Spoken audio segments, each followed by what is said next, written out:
बिस्मिल्लाहिर्रहमानिर्रहीम।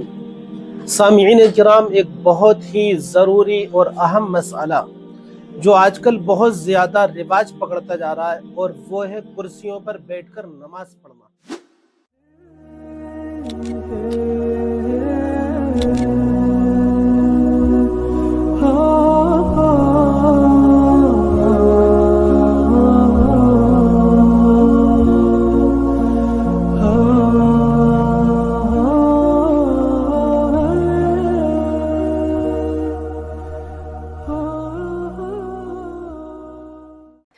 कुर्सियों पर बैठकर नमाज पढ़ने का रिवाज आम तौर पर मसाजिद के अंदर देखने को मिल रहा है। आज से चंद साल पहले कुर्सियों पर बहुत ही कम लोग इक्का दुक्का और शाज़ो नादिर नजर आते थे, लेकिन आज के दौर में देखा जाता है कि हर मस्जिद में कुर्सियों का ढेर लगा हुआ है, और लोग ज़रा सी बीमारियों की वजह से, ज़रा सी तकलीफ की वजह से आते हैं, कुर्सियां खींचते हैं और सफ़ों में लेकर कुर्सियों को बैठ जाते हैं। हकीकत में आपको इसका मसला अच्छी तरह से समझना चाहिए कि कुर्सियों पर बैठकर नमाज पढ़ना सहाबाए किराम के ज़माने में नहीं था। बीमारियां पहले भी हुआ करती थी, तकलीफ़ें पहले भी थीं, लेकिन हम सहाबाए किराम के दौर में या आज से चंद साल पीछे जाते हैं तो हमें इस तरह का रिवाज नजर नहीं आता है। तो आज इस कदर तगाफुल और सुस्ती और आराम तलबी इतनी ज़्यादा हो गई है कि लोग अच्छे खासे हैं, चलते फिरते हैं, बल्कि घरों से आते हैं तो खूब अच्छी हालत में चलते अपने पैरों पर चलकर आ रहे हैं, लेकिन मस्जिद में पहुंचते हैं तो बस कुर्सी पर बैठते हैं और नमाज शुरू कर देते हैं।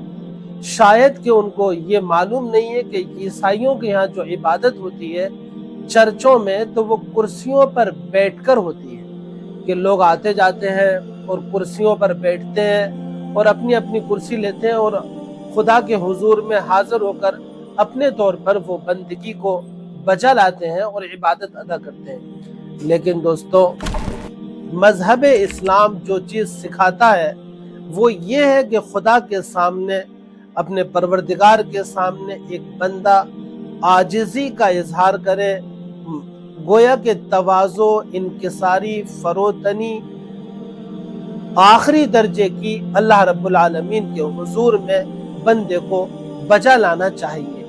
लेकिन कुर्सियों के अंदर वो बात नहीं होती है। कुर्सी पर बैठकर नमाज पढ़ना भी जायज़ है, लेकिन उसकी भी क्या शक्ल होगी। कुर्सियों पर बैठने के सिलसिले में आमतौर पर मसाजिद के अंदर 3 तरह के लोग होते हैं। आप इस बात को अच्छी तरह समझिए। एक तो वो लोग हैं जो वाकई मजबूरी की वजह से और बीमारी की वजह से, दर्द की शिद्दत की वजह से वो कुर्सियों पर बैठते हैं। अल्लाह से खौफ भी खाते हैं, अल्लाह से डरते हैं कि मैं अल्लाह के हुजूर में, अल्लाह के घर में आकर कुर्सियों पर बैठा हुआ हूँ और अल्लाह की इबादत कर रहा हूँ, तो उनके दिल में खौफ और खशियत रहती है।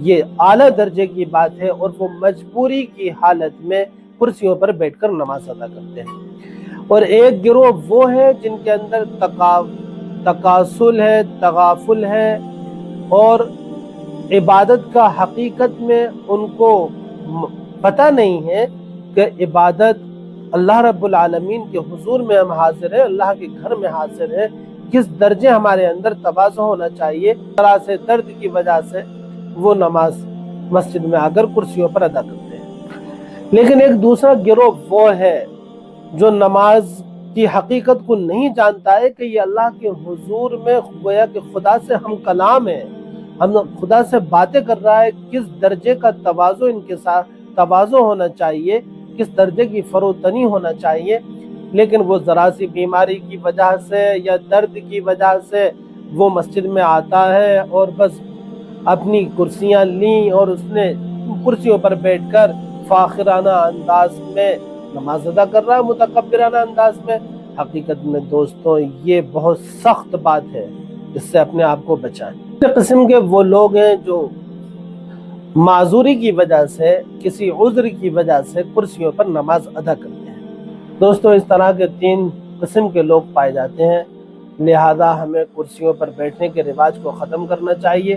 واقعی کوئی مجبوری عذر ہو یا واقعی ہم سجدہ کرنے پر قادر نہ ہو تو اس کا مسئلہ بھی ہمارے علماء کرام سے پوچھنا چاہیے۔ اس کے بعد میں ویڈیو آپ کی خدمت میں پیش کروں گا جس میں کرسی پر بیٹھنے کا حکم انشاءاللہ آپ کو اچھی طرح سے معلوم ہو جائے گا۔ وآخر دعوانا الحمدللہ رب العالمین۔